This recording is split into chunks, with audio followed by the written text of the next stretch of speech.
وبرضو عايزة اقول حاجة، عشان انا عارفة ان الكلام ده كان بيوصل لي من الفترة الاخيرة. خلاص الناس بتقول لي ايه؟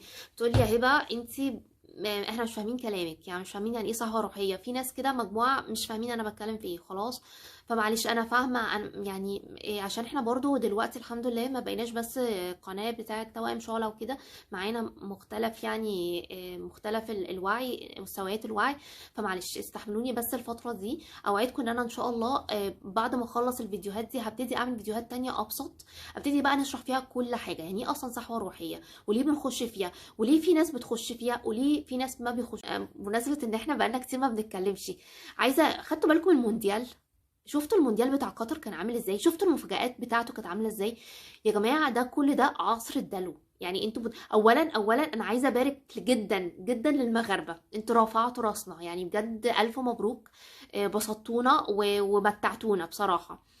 وعايزه اقول كمان حاجه، عشان الناس اللي بتتكلم على كريستيانو، عنده درس كارمي قوي جدا. ما تتوقعوش ان الاحداث قويه وماشيه كده لا خالص، ده عنده درس قوي جدا. اولا انا اعتقد ان في 2015 لو انا فاكره صح، اعتقد هو كان عنده انترفيو اصلا كان بيقول ايه، ان هو كان عايز ينهي لو انا فاكره كان ان هو عايز ينهي يعني ينهي لعبه في الكوره خلاص وهو في نادي قوي. ولما كانوا ساعتها بيقولوا له ان هو يروح مثلا نادي في النوادي العربيه، فهو كان رافض، قال لا. فهو جاله بدرس قرمي في الموضوع دوت كمان. هو على فكره اختياره دلوقتي، عشان الناس برضو قاعده بتعايب عليه، لا. بصوا الوعي الجمعي عنده افكار عامله ازاي. برضو الوعي الجمعي ماشي في حته ايه، ان اللاعب الكوره يبقى بانديه معينه هم الانديه الاقوياء، واللي مش هيلعب فيهم يبقى هو كده هو فاشل. لا يا جماعه غلط خالص خالص. تمام. عكس بقى الوعي الجمعي، هو ماشي كده زي الفل بالنسبه للكارما بتاعته. تمام. لان هو عارف ان هو في اخر حياته هيبقى محتاج المال. وهو على فكره هو بيفكر تفكير عملي جدا. وعلى فكره جورجينا برضو تفكيرها عملي، عشان تبقوا عارفين. يعني انتوا ما يغركمش صوره بتاعه الميديا، وبالذات الفتره اللي جايه دي يا جماعه. انا بقول لكم انتوا السوشيال ميديا مختلفه خالص عن الحقيقه، والفتره اللي جايه هتبتدي تكتشفوا حاجات تانية. يعني توقعوا ان هيبقى في انكشافات حتى كمان عن المشاهير. جورجينا نفسها هي عندها زحل داخل. ان شاء الله هتلاقوني بعمل حلقة تانية، عايزة بعد الفيديو. بصوا يعني هنخلص الفيديو ده، هعمل لكم فيديو عن زحل الحوت هتكلم عليه، وبعدين هتكلم اعتقد بعد كده هنخش على الخريطة الميلادية للتوائم. بس لو انتوا مش توأم شعلة حلو جدا. ليه؟ اسمعوا الفيديوهات دي، لان ده معناه ان انتوا تحدياتكم هتبقى اقل. فمثلا هي عندها زحل داخلها بقى في بيتها بقى، اللي هو احنا البيت الرابع البيت السابع، اللي هو من الاخر اللي هو فيه الحته بتاعت هيبقى عندها تغيير معتقدات قويه جدا. وما تنسوش بالذات ان هي كمان قاعدين في السعوديه، فهم هيبقى عندها فتره تغيرات هتحصل لها. توقعوا ان هي في الاخر ممكن تتجوز حد تاني. يعني انا عايزه اقول لكم، لان هي كمان هيبقى في حته اللي هو هتتحط في حته اللي هو اختبارها بقى. هل هتستمر بالشكل وبالطريقة دي في سبيل السلطة والمال والشهرة والإيمج اللي هي واخداها، ولا هتقرر ان هي لأ وتقرر انها تتجوز بالشكل التاني؟ فزي ما بقول لكم، هي زحل الحوت هيحط الناس كلها في مواجهة مع النفس. لان الارض زي ما بقول لكم احنا عايزين بنعلى وبنخش في حتة اكثر صدق واكثر روحانية واكثر تعاطف مع نفسنا ومع الكون. والحمد لله الحمد لله يعني بلوتو هيطلع من الجد. الناس اللي هم عندهم مواقع جدي عامة او قوية، اللي هو مثلا اللي هم مواليد برج الجدي او كده، هو توقعوا ان انتوا ان شاء الله من الشهر الجاي هيبقى فيه شوية انفراجات، هتعرفوا تشوفوا نفسكم شوية. يعني بلوتو دوت دخل. بصوا بلوتو ده كوكب الهدم والردم. بس هو الهدم والبناء بصراحة. بصوا بلوتو ده كوكب قوي جدا جدا. ده هو بيجيب كل حاجه من الاخر. يعني ايه بيرجع، يعني بصوا بيهدم كده.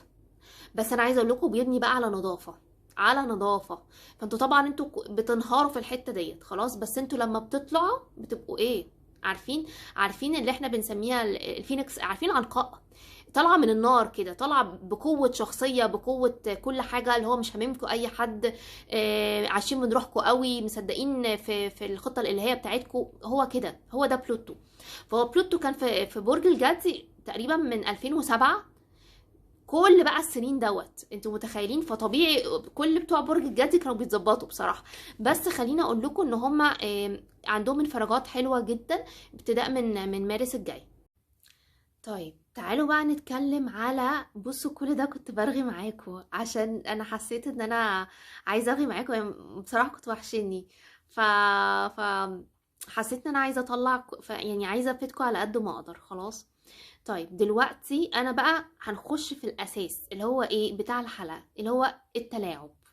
الفترة الأخيرة دي كلها زي ما قلت لكم مليانة تلاعب كان كبير جدا. خلاص تلاعبكم انتوا ببعض من غير ما تعرفوا، تلاعب الايجو بتاعكم وبافكاركم وبمشاعركم. خلاص اكتشفت ان في ناس هنا هوت برغم ان هم يعني المفروض انهم بيسمعوني بياخدوا المعلومات عشان يطبقوها بالغلط، او يعني اللي هو من الاخر اللي هو ايه بيأمنوا نفسهم. يعني احنا مثلا نقول ايه، عشان كده كنت بقول لكم كويس ان انا بعدت الفتره اللي فاتت، في احنا بنقول في كارما اوكي او في امتحان او في اختبار، لا هما بياخدوا المعلومه عشان ايه بقى، عشان يأمنوا نفسهم من الاختبار. طب ما تتشافوا، فاهمين عايزه اقول ايه؟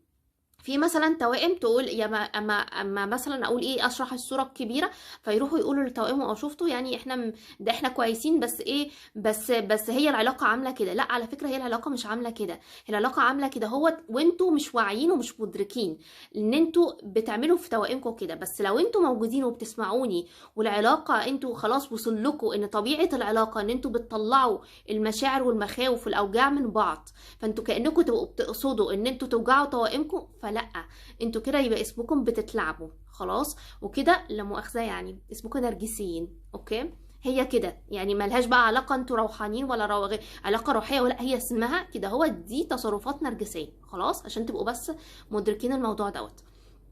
فليه؟ لان انتوا بقيتوا مدركين، وده معناه ان انتوا كمان بتهربوا من تحمل المسؤوليه، بتهربوا من التشافي بتاعكم من الاخر كده اهو. خلاص فعشان كده بقول لكم ان احنا يعني الكلام انا عارفه هو ممكن يكون جامد، بس انا قاصده بصراحه عشان نحل بقى. يعني عشان انا زي ما قلت لكم احنا خلاص العصر الجديد، فانتوا محتاجين على الاقل تبقوا انتوا من جواكم اقوياء عشان تقدروا تستحملوا الاحداث اللي قاعده بتحصل حواليكم دي. اوكي وبصراحه في حاجه عايزه اكلمكم فيها بقالي فتره، انا عارفه ان هي ممكن تبقى مش مريحه خالص لناس معينه. خلاص او لمجموعه ناس انا عارفه، بس بليز عشان خاطري حاولوا تعملوها لنفسكم.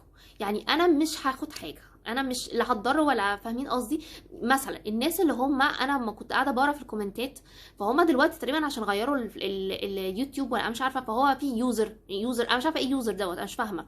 فحاولوا اعملوا حاجه، لا اكتبوا اساميكم او حطوا صور تخصكم، حتى حطوا الدلع بتاعكم، اي حاجه تبقى روحكم يا جماعه، فاهمين قصدي؟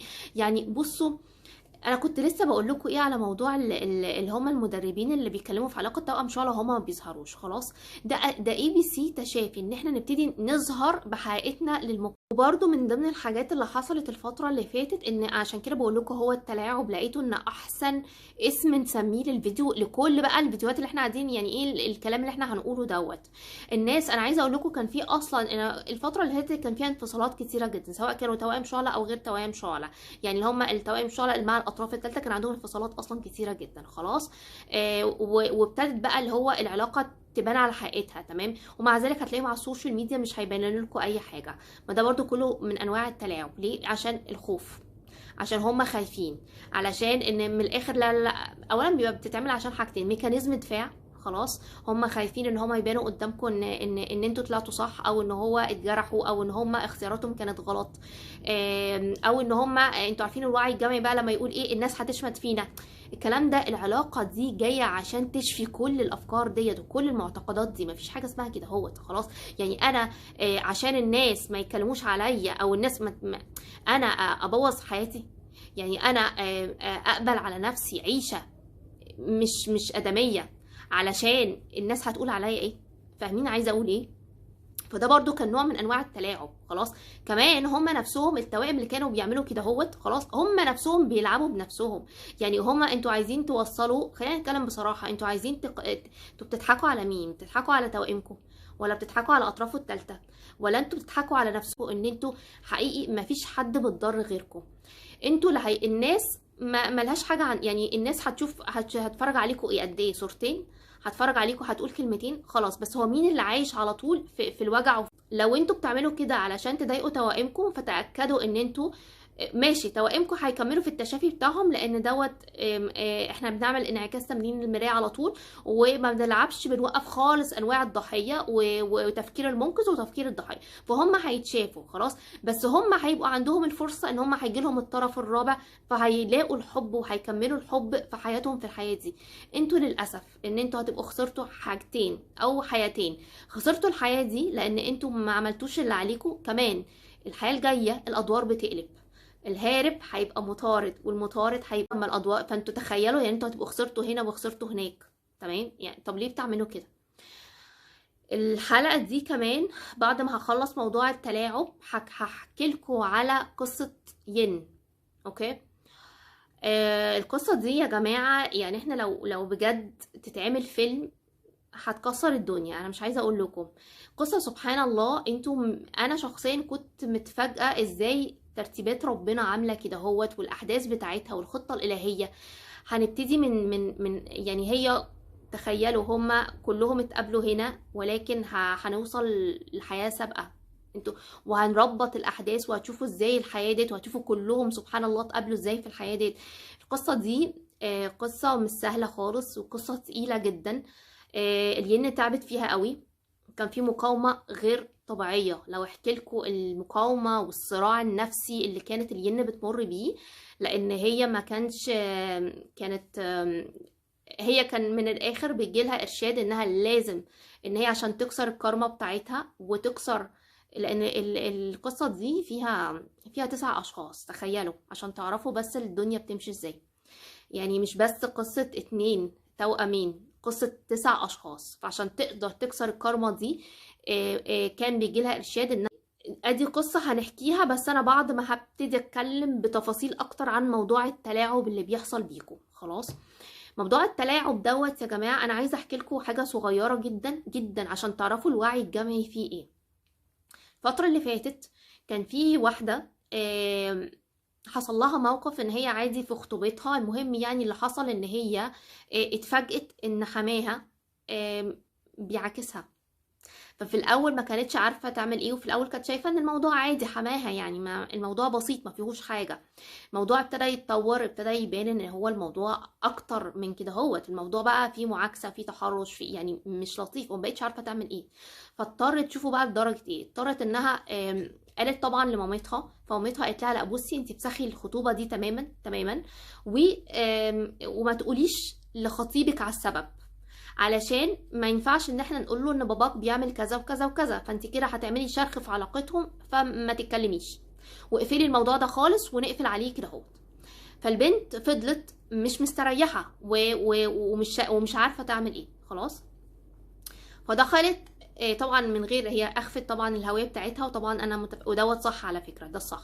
هي اخفت الهويه عشان ما تعملش احراج لا لنفسها ولا لاي حد خالص، ولكن هي دخلت سالت في جروب، عايزه تاخد راي الناس، عايزه تعرف الكلام ده هي ايه الصح اللي تعمله. بصوا انتوا ارواحكم دايما الحدس بتاعكم تاكدوا ان حدسكم بيبقى صح. يعني تاكدوا، انا قلت لكم ان الارشاد بتاعكم بيبقى على طول بيكلمكم. هو الارشاد بيكلمنا من حاجات كتيره، يعني من اساليب مختلفه، بس دايما منها الحدس. فهي حدسها بيقول لها ان مش صح انها تقفل الموضوع ده بالطريقه دي، بالذات ان خطيبها فضل يزن عليها كتير جدا عشان يعرف السبب، وعشان يعرف هي ليه فجاه اتغيرت وفجاه قررت انها تفسخ الخطوبه وهو مش قادر يفهم السبب. خلاص. طبعا انا لو اقول لكم كميه الناس، احنا يعني ما اعرفش يعني 500 600 حاجه، كانت عدد رهيب من الناس اللي داخلين يقولوا لها لا لا لا افسخي وما تقوليش السبب ومش عارفه ايه وكل الكلام ده، وما تعمليش شرخ في العلاقه وكل الكلام اللي احنا متعودين عليه دوت. بس يا جماعه انا عايزه اقول لكم طبعا دخلت قلت كلام تاني خالص. انا بقى اتكلمت في الحاجه اللي انا بفهم فيها، الحاجه اللي انا واثقه منها، الحاجه اللي انا عارفاها. يعني الكلام ده غلط جدا. الكلام ده انتوا عارفين يا جماعه، احنا بصوا كل ما هتزيدوا في التشافي بتاعكم هتكتشفوا ان الكون مش رومانسي. يعني الحياة اللي احنا الكون ليه قوانين، وقوانينه قوية وصارمة جدا. خلاص. الكون مش رومانسي يا جماعة، الكون ما بيجاملش حد، الكون مش هيمشي حاجة كده هوت، معلش، اصل الكون ما بيتعاطفش، وده من رحمة وعدل ربنا يا جماعة. وعشان كده ربنا بيرزق اللي بيعبدوا اللي ما بيعبدوش، وعشان كده الكون بيسيع كل الناس باختلافات دياناتهم، حتى اللي ما بيعبدوش ربنا بيبقى ليهم مكان في ان ربنا لا يكلف الله نفسا الا وسعها. يعني معنى انتوا اتحطيتوا في الاختبار ده فانتوا قدوا جدا، وانتوا قد ان انتوا تحلوه، تمام. فقلت لها انت حلك ان انت لازم تواجهيه، لازم وتقولي له الحقيقه، وتقولي له السبب الرئيسي ليه. لان انت لو هي عملت العكس يا جماعه، خلاص، عشان تعرفوا بس التلاعب الجمعي وصل بينا وليه انحدرنا على مستوى كل الحيوات والسنين ديت، ليه احنا قاعدين بننحدر، ليه وصلنا للتحرش، ليه وصلنا للبنت تبقى بتتحرش في الشارع ويقولوا لها معلش، لما تيجي تقول لهم يا جماعه انا عايزه حقي ولا عايزه اعمل محضر، يقول لها معلش اتصالحي. تتصالح في ايه؟ تخيلوا. هو الكون هو كده، لو هي بصوا، لو هي قررت انها تقفل الموضوع من غير ما تصالح خطيبها، فده معناه ان هي اخدت خطيبها بذنب باباها. فادي اول حاجه، الكون مش هيسيبها، هيتترد لها نفس الاذيه والمشاعر والوجع اللي خطيبها حس بيه. لان هو حس بايه؟ هو مش عارف هي رفضته ليه، هو مش فاهم ايه اللي حصل وايه اللي غيرها كده هوت عليه، خلاص. فبنفس الوجع، دايره الوجع اللي هو عاشها هي هتعيشها في علاقتها، خلاص. فادي اول حاجه، فهي هتبقى ظلمته وظلمت نفسها، دي اول حاجه. تاني حاجه، الكون هنا يا جماعه بيقدر وبيحترم الناس المسؤوله، بيقدر وبيحترم، هو ربنا من عدله ان هو عامل كده هوت، خلاص. بيقدر وبيحترم الناس اللي هي بتساعد على بتساعد على ايه؟ بتساعد ان احنا على استمرار الخير في الحياة، مش الشر يا جماعة، على استمرار، على هي دلوقتي لو هي سكتت ده معناه ان هي كسبت مين؟ من الاخر كده اهو، هي كسبت مين؟ هي خسرت وخطيبها خسر، صح؟ هي هتبقى كسبت الجانب المظلم في الاب. الاب يعني انت حامي، سواء بقى انت كنت حما او مش حما، انت في مقام الاب، فانت حامي. فازاي انت الحامي تبقى بتعمل كده هوت؟ يعني من الاخر كده احنا ازاي وصلنا لدرجة التلاعب النفسي ديت؟ ازاي ده؟ انت المفروض يعني هي اللي تبقى تتحمى فيك، تبقى انت اللي بتتحرش بالمفروض اللي هتبقى مرات ابنك. انتوا متخيلين يا جماعة احنا وصلنا لأي درجة من السوء؟ فتفتكروا الكون هيسيب الموضوع ده؟ مش هيعديها. وكل حد ساعد ان الجانب التصرفات المظلمه هي اللي تسود اكتر في المجتمع وتكتر، تحت اسم بقى تحت اسم ان احنا اصل احنا كده هوت مجاملات، من الاخر هي دي مجاملات، وتحت اسم اصل احنا كده هنخرب العيله. لا، هو الحقيقه عارفين ايه اللي بيخرب العيله؟ الحقيقه ان تصرفات الاب هي اللي بتخرب العيله. الحقيقه ان ما ينفعش اب يبقى يؤتمن على دي مرات هتبقى مرات ابنه، ما ينفعش يا جماعه. الحقيقه ان عرفتوا ليه بقى؟ عشان كده ربنا حاطط قوانين صارمه في الكون، لان هو عارف افكار الناس بيتم التلاعب بيها. ده غلط جدا. احنا للدرجه دي وصلنا ان الحق بقى باطل والباطل بقى حق. فاهمين عايزه اقول ايه؟ الكون صارم جدا في الكلام ده. فهي الوضع الحقيقي والصح ان هي تواجه وتقول له باباك عمل 1 و2 و3. وعلى فكرة في الحالة دي ما تستبعدوش ابدا، وانا قلت لك الكلام ده، ما تستبعدوش ابدا ان هو ممكن الاب، ان الولد ممكن يختار ان هو يقول لها ايه، طب تعالي نبعد ويعني مثلا يسافروا يهاجروا ايا كان بقى ويتجوزها، يعني يكمل. وفي الحالة دي برضو انا كنت قايلة كده، هو كان ردي ان حتى لو في الحالة دي لو انت حاسه ان انت عايزه تعملي كده، لكن انت يعني انت لسه بتحبيه وعايزاه كل حاجه، ومتاكده ان هو كولد هيعرف يحميكي من باباه، خلاص، هيعرف ينسى او يفصل، بمعنى اصح مش ينسى، يفصل ان انت مالكيش ذنب في الموضوع دوت. يعني فاكرين مسلسل بتاع الحاج متولي؟ هو في حلقه من الحلقات هو حب البنت اللي ابنه كان بيحبها. بصوا، ده مسلسل دراما واحنا خدناه بشكل كوميدي ومش عارفه ايه، بس الكلام ده غلط. ماشي على قد وعي السيناريست وقتها، خلاص، بس ده مش كلام واعي يا جماعه، ده مش كلام ناس فاهمه في التشافي وفي الوعي، الكلام ده غلط جدا. لا، انت الاب، انت دورك انت حامي. ما بنبصش لمرات ولا خطيبه ابني، مش الانحدار ما بيوصلش للدرجات دي. بصراحة يعني. انا بصراحة حاولت ان انا مش عايزة اقول اجمل الصورة، بس انا مش لاقيه لها تجميل. فاحنا كده هنبقى بننصف مين؟ بننصف الغلط وبننصف الجانب المظلم. فيبقى احنا كده هوت ما ساعدناش الاب ان هو يتشافى من جروحه، وما ساعدناش الاب ان هو يتطور فروحه تتطور، فهيبقى احنا برضو هيبقى علينا كارما. فاهمين قصدي التلاعب الجمعي عامل ازاي؟ والانحدار دوت جه ازاي؟ مهم قوي يا جماعه، خلوا بالكم، هو احنا هنا بننصف مين؟ احنا بننصف الخير ولا الشر؟ الحياه والكون ما بتنصفش الناس اللي هم بيساعدوا على انتشار الفساد. من الاخر كده خلاص. الحياه ما مش بتنصف الناس ديت. اوعوا تفتكروا ان في حاجه بتمر يا جماعه. لما هنحكي قصه الين انتوا هتتفاجئوا والله. يعني انتوا، انا عارفه انها هتبقى مفاجاه وقويه، لان انا شخصيا كنت متفاجئه جدا يعني. تمام. مفيش حاجه بتمر. اوعى تفتكروا ان ربنا لا يظلم ربك احدا ابدا يا جماعه. في ناس بتبقى فاكره نفسها ان هي موسى، وحقيقي هم فرعون. وفرعون ايه؟ دول منطلقين كمان. تمام. ففي ناس بيبقى فعلا فاكرين ان هم عملوا الاختيار الصح، وان هي كده مثلا لو هي ما قالتلوش يبقى هي كده اختارت صح. ويكتشفوا بعد كده ان حياتهم العاطفيه قاعده بتلبس في كارما. قاعدين ما فيش اي استقرار فيها. قاعدين كل اللي بيعملوه حاسين ان هو علاقتهم قاعده بتبوظ اكتر. كارما يا جماعه، كارما. لان هم ما تصرفوش صح. مش التصرف الصح اللي ده الصح، لانهم هم كده كسبوا مين؟ كسبوا جانب الشر على الخير. فاهمين عايزه اقول ايه؟ جسبوا التصرفات الغلط على التصرفات الصح. وفكره ان انا اقول لا مش بتاعتي ومش هتحمل المسؤوليه، بس ده اختبار. ما دام جاي للشخص يبقى ده اختباره هو، اختبار الشخص. فاهمين عايزه اقول ايه؟ يبقى الشخص لازم يتصرف، ومش هينفع يهرب من الاختبار بتاعه، لانه هيتعاد عليه تاني الاختبار بشكل تاني. لما احنا بنهرب من الاختبار بتاعنا يا جماعه، انتوا عارفين ايه اللي بيحصل؟ الاختبار بيتشكل لنا بشكل تاني. اللي هو كمان يعني، اللي هو طب انت انتوا بتلعبوا، طب انا بقى هلعب انا كمان. بيروح متشكل بشكل تاني بس بصورة بتبقى اوحش. فاهمين عايزه اقول ايه؟ فالوجع بيبقى اكتر. سواء بقى كان الاختبار ده في اشخاص او الاختبار دوت في مواقف، لكن هيتاخد الاختبار. هيتاخد الاختبار. مش هينفع ان انتوا تعدوا الاختبار ما دام جايين له. انتوا عارفين يا جماعه ايه كمان اللي هيحصل لو البنت سكتت عن حقها؟ هتفضل عايشه بكل مشاعر جلد الذات وتأنيب الضمير من جواها. يعني كل ده هيطلع في الجسم اصلا بتاعها، وهيتخزن في السب كونشس مايند. اولا هي تبقى حاسه ان هي ضحيه خلاص. وبرغم ان هي الضحيه وهي اللي اتظلمت، محدش وقف جنبها. يعني ابسط حد مامتها اللي هي المفروض الدايره القريبه راحت قالت لها ايه؟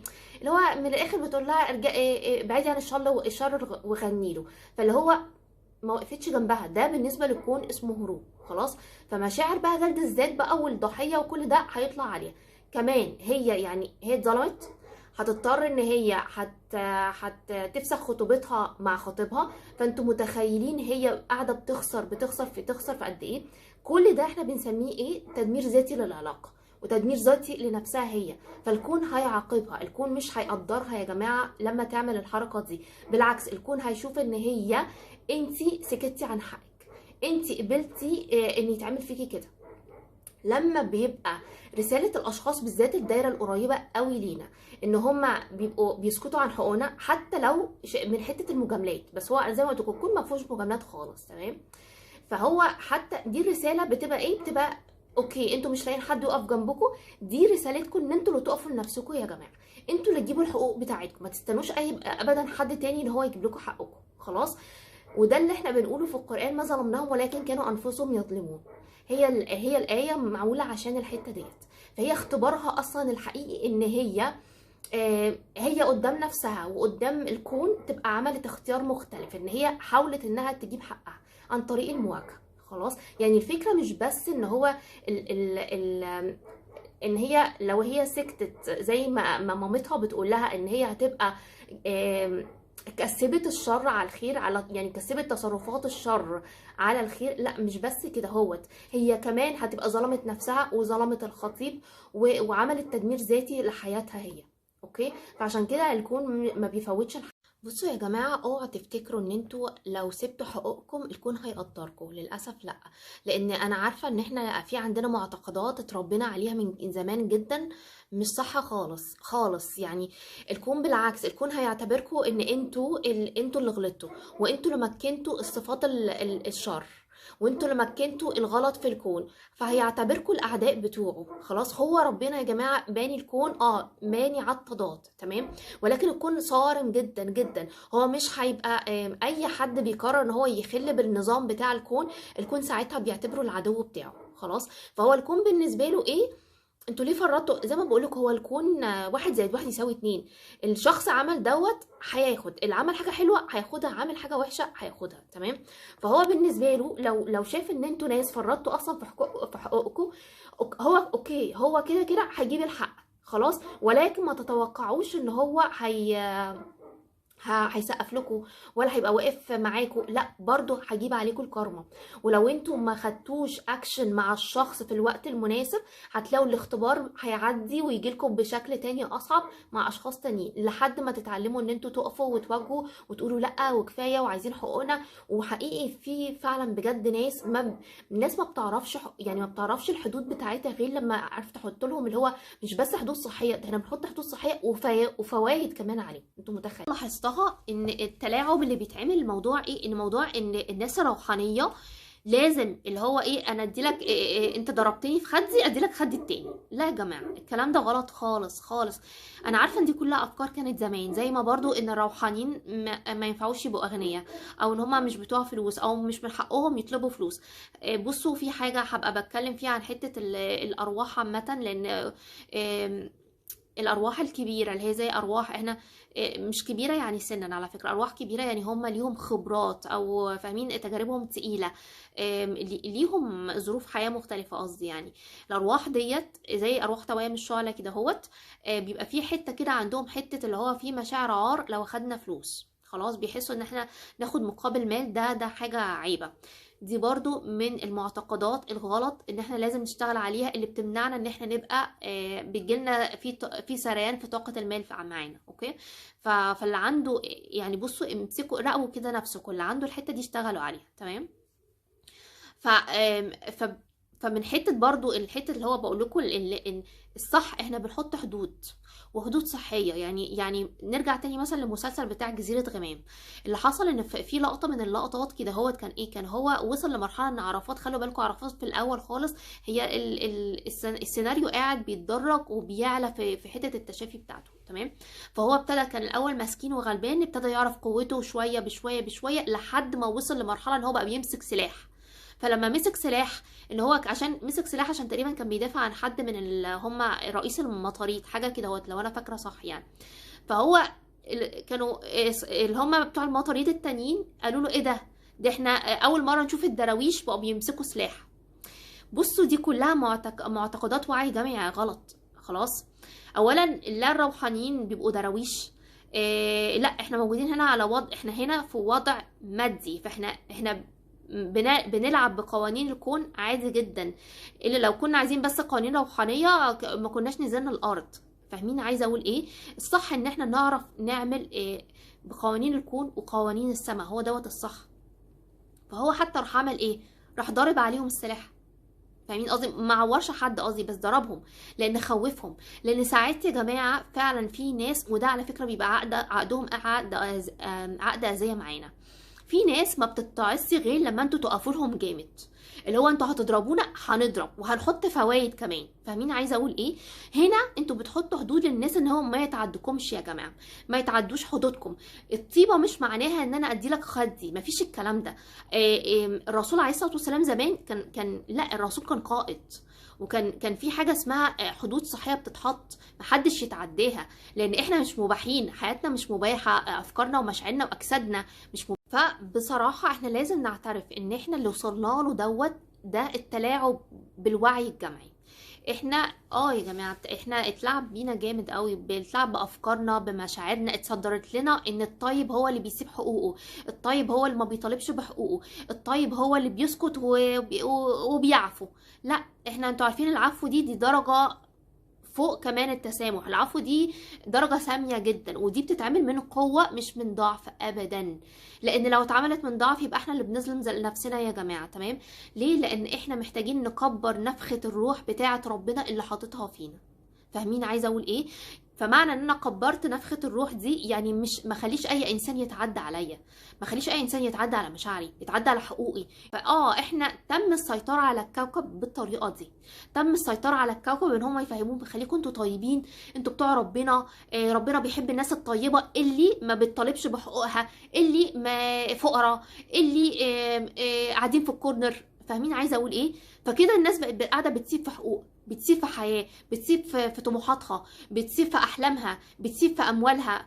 كل ده عشان هم يسيطروا، وهم اللي يبقوا ليهم المناصب العليا فيقدروا يسيطروا على الكوكب.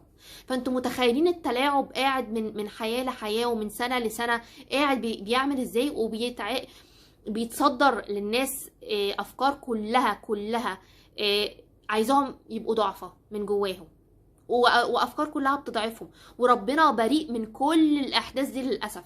ده ربنا اصلا بيحب العبد القوي. فمنين ربنا هيقدر الناس اللي هو كل ما انتوا تبقوا فقراء هيحبوكوا اكتر؟ ده مفيش الكلام ده. كل ما احنا نبقى مش بنطالب بحقوقنا او بنعفو، لا، العفو دي درجة سامية جدا هنتكلم عليها ان شاء الله في الحلقة بتاعة التسامح. ما بتحصلش غير بعد لما الروح تبقى مستعدة ان هي تسامح واخدت حقوقها.